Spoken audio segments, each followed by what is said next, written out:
get an espresso today. For that, I've got to go to Alabama. Along with a bag of some of Terrazoo's finest, I move north to Royal Cup Coffee in Birmingham, Alabama to see the next step in making espresso. Are we just going to roast this up to an espresso style roast and then grind it and that'll be our espresso? You could make a very fine espresso with that, but Bobby, if you want to be true to the Italian tradition of espresso, you're going to use multiple coffees.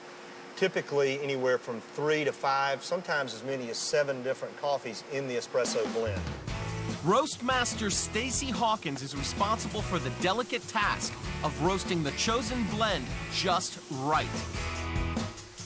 After I get the Costa Rican beans into the hopper, Stacy gets them into the roaster, set at 400 degrees for 18 minutes. What you're trying to do is drive out the moisture that's inside the beans. So you'll start to see the beans go from their color now to a brighter color. All right, Bobby, what do you smell there? It's grassy, green.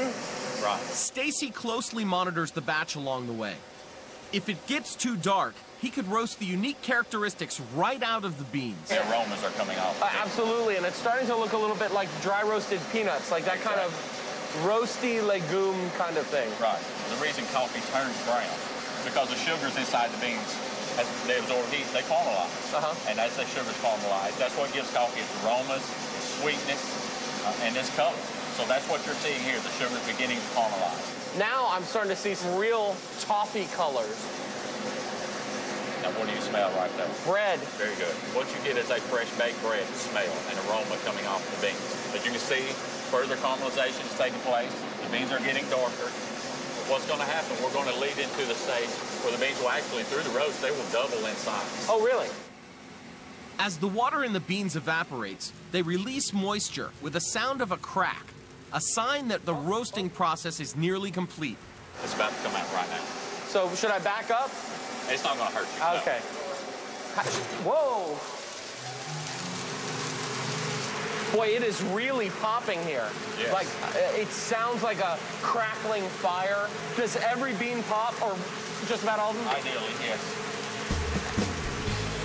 The cooling pan spreads the beans out and sucks air down through them to stop the roasting process.